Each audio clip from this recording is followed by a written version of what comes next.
देश कसरी बनाउनु पर्छ, नेता कस्तो हुनुपर्छ भन्ने कुरा चाहिँ मेयर हर्क साम्पाङबाट सिक्नु भन्न चाहन्छु। यति बेला हामीसँग कुराकानी गर्नको लागि युवा राजनीतिज्ञ पुण्य गौतम हुनुहुन्छ। स्वागत छ सर, नमस्कार। थ्याङ्क यू सो मच, धन्यवाद। अब यति बेला धरानका मेयर हर्क साम्पाङको त्यो परिचर्चा एकातिर छ र एकापट्टि चर्चा परिचर्चा रहेको विषय रासोपा रवि लामिछानेको विषय छ, रवि लामिछानेको हस्ताक्षर। अब यति नै बेला रासोपाका केन्द्रीय सदस्य ज्वाला सङ्ग्रौला धरान पुग्नु भएको छ र उहाँले भन्नुभएको छ कुनै नेताबाट कुनै नेताले सिक्नुपर्छ भने हर्क साम्पाङबाट सिक्नुपर्छ भन्ने आशयमा उहाँले त्यहाँ भन्नुभयो। अब त्यहाँ धरानमा जसरी रासोपाका नेत्री सरिन हुनुहुन्छ तामाङ, उहाँले पनि पहिला विरोध गरिरहनुहुन्थ्यो, तर अहिले आएर उहाँ पनि हर्क साम्पाङको साथमा समर्थनमा गएको भेटिएको छ त्यहाँ, होइन?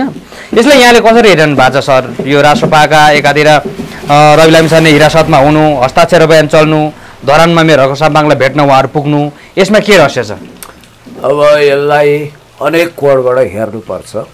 एउटा त रवि लामिछानेको पक्षमा देशव्यापी रूपमा सिग्नेचर क्याम्पेन गरिरहेको बेला स्वतन्त्र मेयरहरूको पनि प्रत्यक्ष वा अप्रत्यक्ष सोलिडारिटी अर्थात् ऐक्यबद्धता जुटाउन रासोपा लागेको बुझिन्छ। अब त्यसो त व्यक्तिगत सक्रियता पनि हुन्छ मान्छेको। ज्वाला सङ्ग्रौला बहिनी हाम्रो एकदमै आत्मीय बहिनी हो, होइन?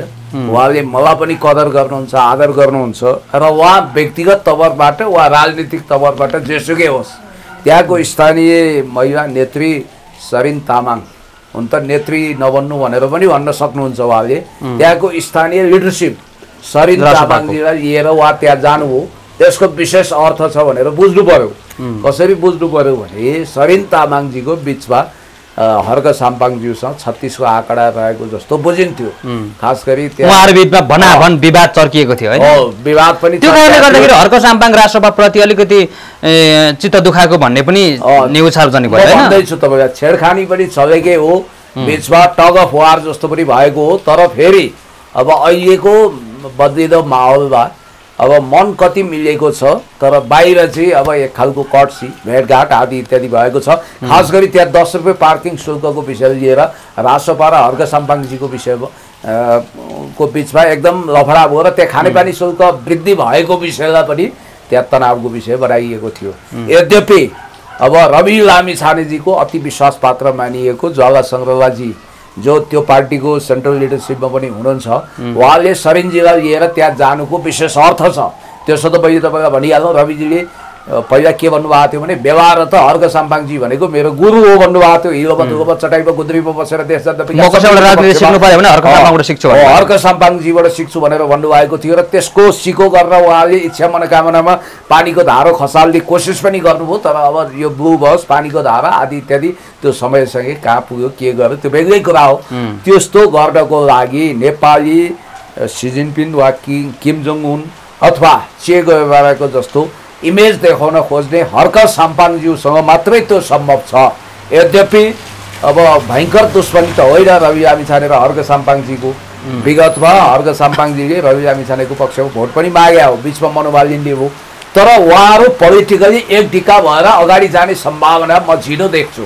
हर्क साम्पाङजीले अलरेडी एउटा टिमको फर्मेसन गर्नुभएको छ, बरु उहाँले लाइक माइन्डेड हिसाबले बालेन शाहजीलाई मिलाएर अगाडि जाने सम्भावना देखिन्छ। अब यो मेसोमा हेर्दा सम्बन्ध सुधारको एउटा प्रयत्नको रूपमा पनि व्यक्तिगत सम्बन्ध सुधारका प्रयत्न र व्यक्तिगत भ्रमणहरू हामीले अर्थपूर्ण रूपमा लिनुपर्ने हुन्छ र म हर्क साम्पाङज्यूको स्वीकार्यता वास्तवमा रासोपाभित्र पनि भयो है भन्न चाहन्छु। किनभने यसले एउटा मेसेज दिएको छ। त्यो मेसेज के हो भने हर्क साम्पाङजी भनेको हिजो चाहे बालेन शाह होस् चाहे हर्क साम्पाङजी लोकतन्त्रको गमलामा फुलेका फुलहरू हुन् भनेर प्रचण्डले पनि प्रशंसा गर्नुभयो। तर अब कोखाई बाबु हाम्म लात्ताले ड्याम्मको नीति लिनु हो उहाँले। किनभने एकातिर कोखमा राखेर कनाउने, अर्कोतिर छुरी हान्ने।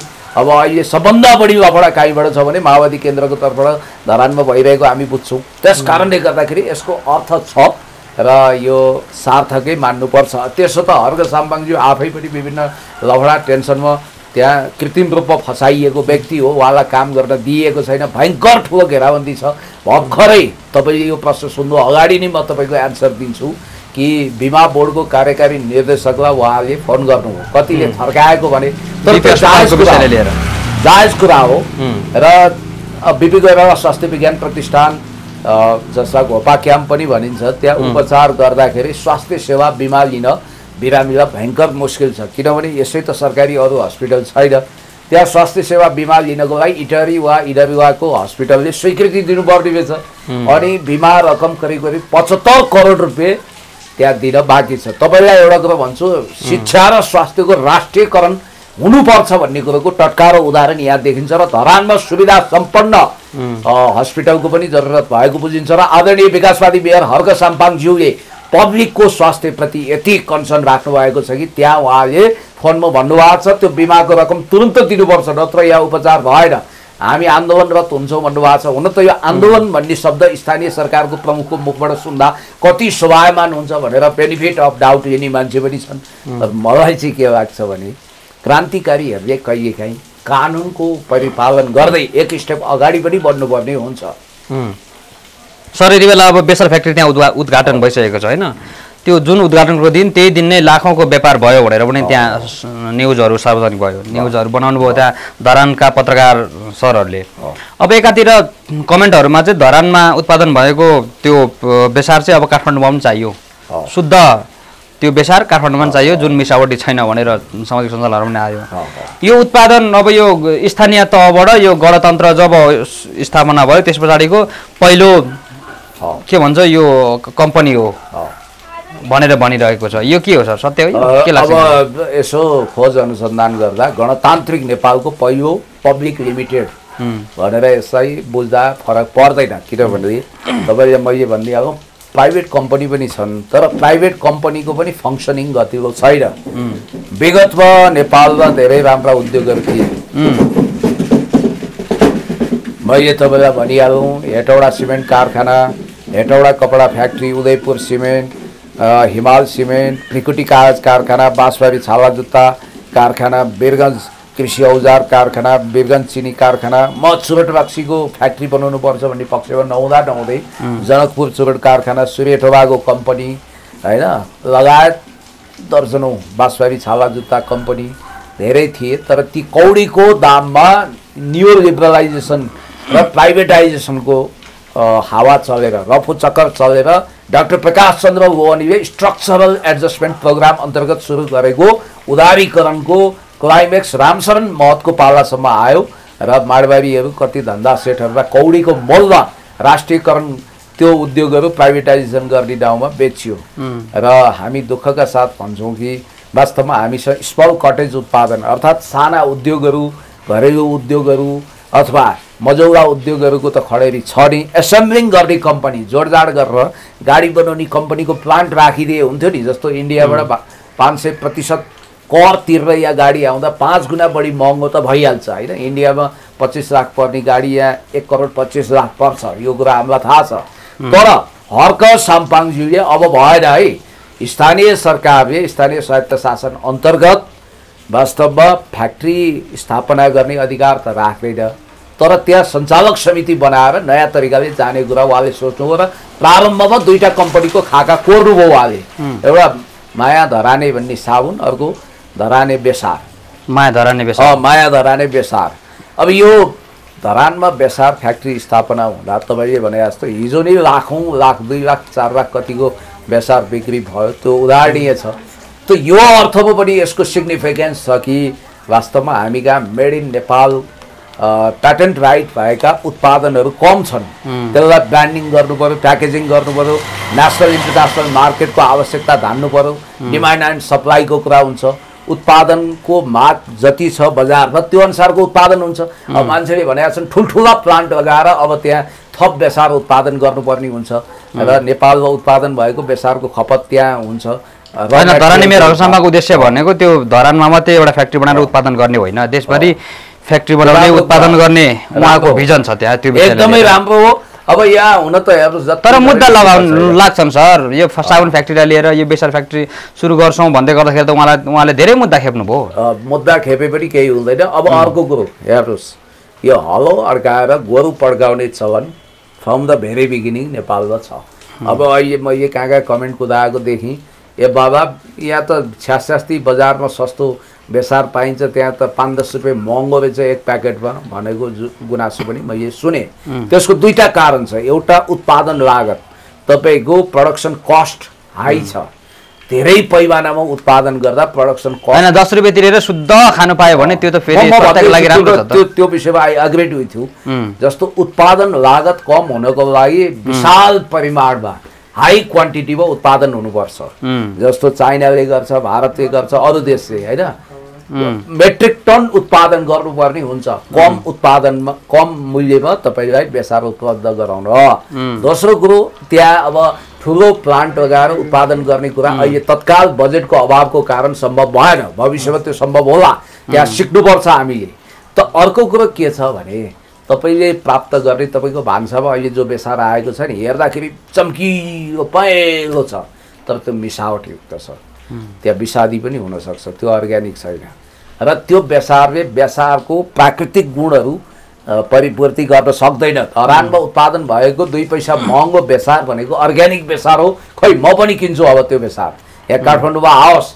म धरानका उत्पादनकर्ताहरूलाई भन्न चाहन्छु कि त्यो बेसार चाँडोभन्दा चाँडो देशभरि सप्लाई गर्नु पर्यो र त्यसको अहिले माग व्यापक छ, आपूर्ति पनि सो अनुरूप गर्नको लागि उत्पादन बढाउनु पर्यो। अब त्यहाँ प्याकेजिङ गर्नु पर्यो, लेबलिङ गर्नु पर्यो, सबै गर्नु पर्यो, म्यान पावर कम छ, तान्न त मुस्किल छ, तर बिस्तारै यो कुरा हुन्छ। कमसेकम सुरुवात त भयो, 1000 माइलको यात्रा गर्न पहिलो स्टेप त सुरु भयो नि, यो यसको लागि बधाई छ।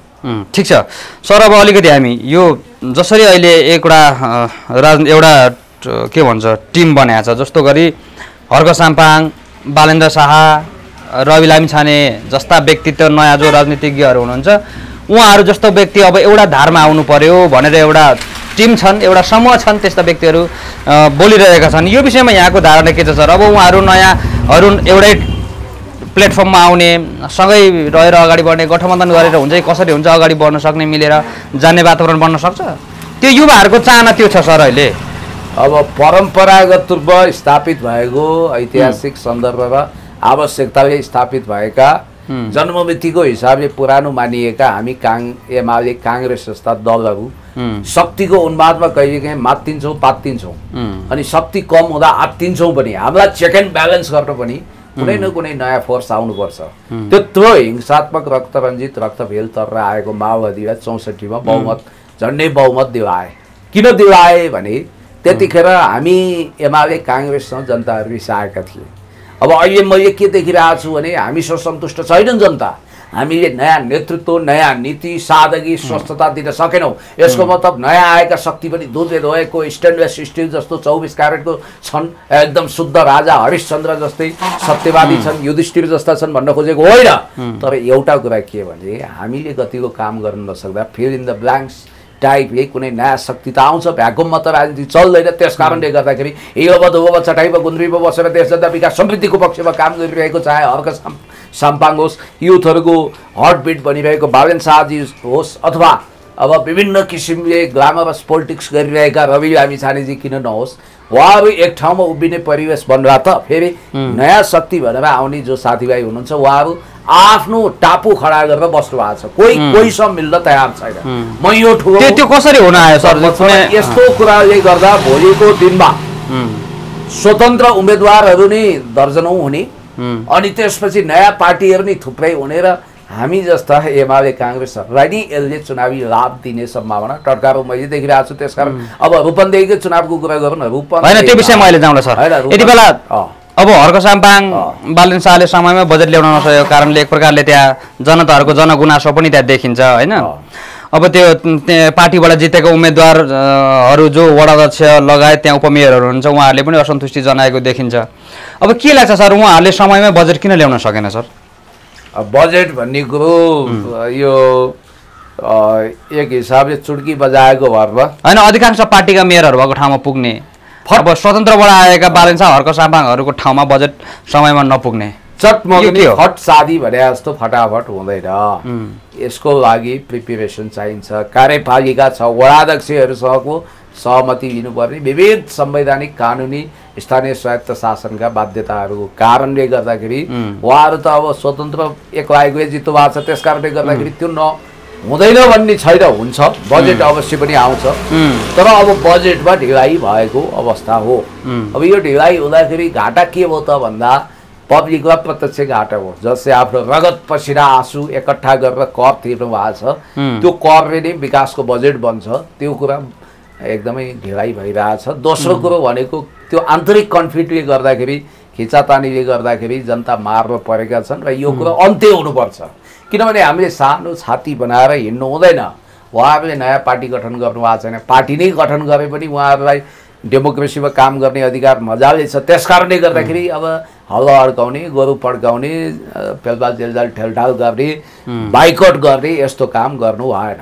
अब अस्ति मात्रै भर्खरै मात्रै धरान 16मा त्यो बहुभाषिक पाठशाला निर्माण गर्ने क्रममा त्यहाँको भुक्तानीको कुरा लिएर पनि विवाद चर्कियो। अब सबैजना वडाध्यक्षले साथ दिनुभयो अन्तिममा आएर। त्यस पछाडि त्यहाँका उपमेयर ऐन्द्र विक्रम बेगा र साथमा धरान 17का वडाध्यक्ष जो माओवादीबाट निर्वाचित हुनुहुन्छ होइन, उहाँहरूले चाहिँ साथ नदिएको, त्यो बैठकमा नआएको भन्ने कुराहरू आयो। यसमा के छ सर, के भन्नु? अब ऐन्द्र विक्रम बेगाजी सुरुमा हर्क साम्पाङजीलाई साथ दिएर आएको व्यक्तित्व, उहाँको छवि ठिकै थियो। त्यसो त काङ्ग्रेसको कोलिएसनमा उहाँले जित्नु भएको थियो उपमेयर, तर पछिल्लो समय उहाँमा इरिटेसन आयो, अलिकति कुण्ठा पनि भरियो जस्तो लाग्यो र उहाँलाई के लाग्दो हो भने अब म मेयर हुनुपर्छ, at any cost at any rate I will be the mayor, upcoming डेजमा मैले छुट्टै छवि बनाउनुपर्छ भन्ने लाग्यो। पार्टीको निर्देशन पनि होला, त्यस कारणले गर्दाखेरि चाहे वडा नम्बर 16को त्यो अध्यक्ष जो भोला गोर्खा 17को अध्यक्ष भोला गोर्खावाला प्रकरणले निकै नै दुर्नाम छन्, चाहे उपमेयरज्यू, उहाँहरूमा एक खालको कुण्ठा विकसित भएको म देख्छु। हर्क साम्पाङज्यूको नेसनल पोस्टर बन्यो, उहाँ राष्ट्रिय राजनीतिमा अगाडि आउन सक्नुहुन्छ। भोलि सिंहदरबारमा दृष्टि बिन्दु लगाउनु हो भने पनि, अर्जुन दृष्टि लगाउनु हो भने पनि त्यो मिसनमा उहाँहरू अगाडि बढ्नु होला भन्ने बित्तिकै यस ढङ्गको कुण्ठाले काम गरेर देखिन्छ। के हर्क साम्पाङजीका बिचैमा कुनै नाजायज लान्छना लगाएर पदमुक्त गरेर उहाँ मेयरको कुर्सीमा आसीन हुन चाहनुहुन्छ? मलाई यस्तो सम्भव लाग्दैन, तर पनि प्रयत्न त केही न केही भएको होला। हर्क साम्पाङज्यू जो मेयर हुनुहुन्छ र उपमेयर ऐन्द्र विक्रमजीको बिचमा यो खालको टसल हुनु, गाड कोराकोर भुँडी फोराफोर हुनु, भडा सुतार्ने प्रतियोगिता हुनु राम्रो होइन। किनभने तपाईँलाई मैले भनिदिइहालौँ, मेयर साहब जब लन्डन गइरहनु भएको थियो त्यतिखेर उहाँले आफ्नो लेफ्टिनेन्टको रूपमा, उहाँले आफ्नो सेकेन्ड म्यानको रूपमा कार्यवाहक मेयरको जिम्मेवारी जानु न त ऐन्द्र विक्रम बेगाजी उपमेयरलाई नै छोड्नु पर्थ्यो, तर उहाँले लाइक माइन्डेड व्यक्तिको रूपमा कुनै वडा अध्यक्ष चुन्नुभयो। त्यो कुरा उहाँलाई असह्य भयो र उहाँ अदालतको शरण पर्नुभयो। अदालतबाट स्टे अर्डर ल्याएर केही दिन कार्यवाहक मेयरको कुर्सीमा के बस्नु भएको थियो, अहिले उहाँलाई नै मलाई त्यही केटी चाहिन्छ, सही हो, कुर्सी प्यारो हो भनेपछि यसरी जानु हुँदैन। ऐन्द्र विक्रम बेगाजीलाई भन्न चाहन्छु, तपाईँ समझदारी गर्नुहोस्, अझै पनि केही बिग्रिया छैन, तपाईँहरू व्यक्तिगत सम्बन्ध सुधार्नुहोस्, अगाडि बढ्नुहोस्, म त यही भन्छु। अब यति बेला मेयरहरूको साम्पाङ र बालन शाहको मित्रता त एकदम असल राम लक्ष्मणको जस्तै छ, दाजुभाइ जस्तै भनेर पनि भन्छन्। अब उहाँ महानगरको, काठमाडौँ महानगरका प्रमुख बालेन्द्र शाहले हिजो मात्रै 1 मिनटमा नगरसभाको बैठक सकाउनु भयो भनेर विवादित पनि हुनुभयो। यो विषयमा चाहिँ यहाँको धारणा के छ सर? अब यस्तो हो, अब काठमाडौँ महानगरपालिकाको मेयरको प्रोटोकल मन्त्री सरह हुन्छ।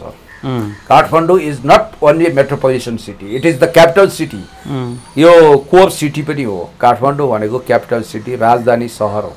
त्यसकारण राजधानी सहरको मेयरले अरबौँ रुपियाँको बजेटको व्यवस्थापन गर्नुपर्छ। हिजो 1 मिनटमै किन त्यो समाप्त भएछ नगरसभा, किन त्यो सुचारू हुन सकेन, त्यसका रिजनहरू त हेरौँला होइन। उहाँले अब वास्तवमा भन्ने हो भने उहाँलाई पनि काम गर्ने मौका दिनुपर्छ। उहाँको आफ्नो स्वभाव छ, आफ्नो एउटा खालको व्यक्तिगत रिलेसन्सहरू होला। सङ्कीर्ण चिन्तन, दृष्टिकोण र विचारले मान्छेलाई धेरै घोर स्वार्थी बनाउँछ र हामीले सङ्कीर्णता नराखिकन उदार छातीबाट जे भए पनि उहाँ भनेको नगर पिता हो, मेट्रोपोलिटन सिटीको चिफ हो, उहाँ स्थानीय सरकारको प्रमुख हो। उहाँलाई काम गर्ने मौका दिउँ, टाङ अड्काउने काम नगरौँ र कहीँ पनि टेन्सन दिने काम नगरौँ। र उहाँले केही समय अगाडि सम्माननीय पूर्व राष्ट्रपति विद्यादेवी भण्डारीज्यूसँग भेट्नु भएको कुरा पनि सञ्चार माध्यममा हाइलाइट भयो। तर अहिले भर्खरै मात्रै सर काठमाडौँ महानगरको बजेट 25 अर्ब 76 करोड बजेट ल्याएको छ भनेर न्युज सार्वजनिक भयो। ल बधाई छ। 25 अर्ब भन्दा बढीको सिलिङ तोकेर बजेट आउनु भने यो ठुलो कुरा हो। कुनै समय मैले थाहा पाउँदा नेपालको बजेटै त्यति हुन्थ्यो के 25-26 अर्ब हुन्थ्यो। अहिले त महानगरपालिकाकै बजेट त्यति भएछ। अब राजस्व र व्ययतर्फ राजस्व करको अनुमानित लागत के कति छ, राजस्व र व्ययतर्फ के कस्तो हुन्छ त्यो हेर्नुपर्छ। अब विकास खर्च कति हुन्छ, साधारण खर्च कति हुन्छ, बजेट कति फेज हुन्छ, महालेखाले कति बेरोजी निकाल्छ, यी कुराहरुमा हेक्का राखेर बजेटको सिलिङ तोकिएको होला। ठिक छ, बधाई छ, बजेट कार्यान्वयन हो। तपाईहरुकै पार्टीको उपमेयरज्यू हुनुहुन्छ सुनिता डंगलज्यू, उहाँले भर्खरै मात्रै भन्नु भएको थियो हामीले बजेट ल्याउन ढिलो गर्यौं, ल्याउन सकेनौं, यस कुरामा हामी माफी चाहन्छौं भनेर पनि उहाँले माफी पनि माग्नुभयो। र साथमा उहाँले चाहिँ अब हाम्रो महानगर हामी एक ढिक्का भएर अगाडि बढेका छौं, बाहिर जति पनि हल्लाहरु गए ती गलत हुन् भनेर पनि भन्नुभयो। के छ सर यसमा? ठीक छ, हैन बजेट आउन ढिलो भयो यसको लागि सो सरी भन्नु, एक्सक्युज गर्नु, कन्फेसन्स गर्नु राम्रै हो। र म यही सुझाव दिन्छु, तपाईले भन्नुभयो कि मिलेर जान्छौं, मिलेर जानुस्। मिलेर जाँदा बेहतरीन फाइदा हुन्छ, बहुआयामिक लाभ हुन्छ, त्यसको प्रत्यक्ष डिभिडेन्ड, त्यसको प्रत्यक्ष लाभांश नागरिकले पाउँछन्। त्यहाँ गाड कोराको भुँडी फोराफोर भाडा उतार्ने, बालको खाल उतार्ने, प्रतिस्पर्धा गर्ने कुराले नगरवासीलाई घाटा हुन्छ। त्यसकारण मिलेरै गएको राम्रो। अब तुलनात्मक रूपमा हेर्ने हो भने धरानको बजेट एकदम कम छ सर अन्तिममा। अब यो विषयलाई लिएर तपाईको केही छ धारणा, केही छ भन्नुपर्ने विषय? अब यस्तो हो, धरानको बजेटको सिलिङ कति छ भन्ने कुरो पनि महत्त्वपूर्ण हो।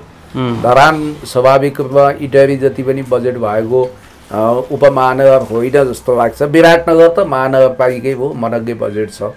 त धरानलाई सुरुदेखि नै एउटा पूर्वको सिङ्गापुर जस्तो सुन्दर सहर भनिए पनि त्यो वास्तवमा एउटा सौतेलो व्यवहारको शिकार भएको छ, विभेदको शिकार भएको छ। अहिले धरान ग्रिनरी सिटी भएको छ। त्यहाँका सडकहरू हेर्दाखेरि यस्तो लाग्छ कि ती कट्रिना क्याफको गाला जतिकै चिजा छन्। त्यहाँ बहुत सुन्दरता छाएको छ। श्रम संस्कृति पार्क फस्टाएको हैन, बिहारको एकजना नेताले धरान के रे हेमा मालिनीको गाला भने जस्तै भन्नुभयो त फेरि तपाईले पनि। मैले एउटा प्रतीकात्मक रूपमा तपाईलाई भने र त्यहाँ धेरै काम भएको छ र धेरै उपलब्धिहरू भएका छन्। र धरानमा बजेट विस्तार गरिनुपर्छ र धरानको बजेट अति सीमित छ, त्यसले केही पनि गर्न सक्दैन। जस्तो कोका सर्दु खर्दु लगायतको खोलाबाट पानी ल्याउने जो मिसन थियो त्यो मिसन एक हदसम्म कामयाब भयो, तर त्यतिले पुग्दैन। कोसीबाट पानी ल्याउनु पर्छ, चतराबाट।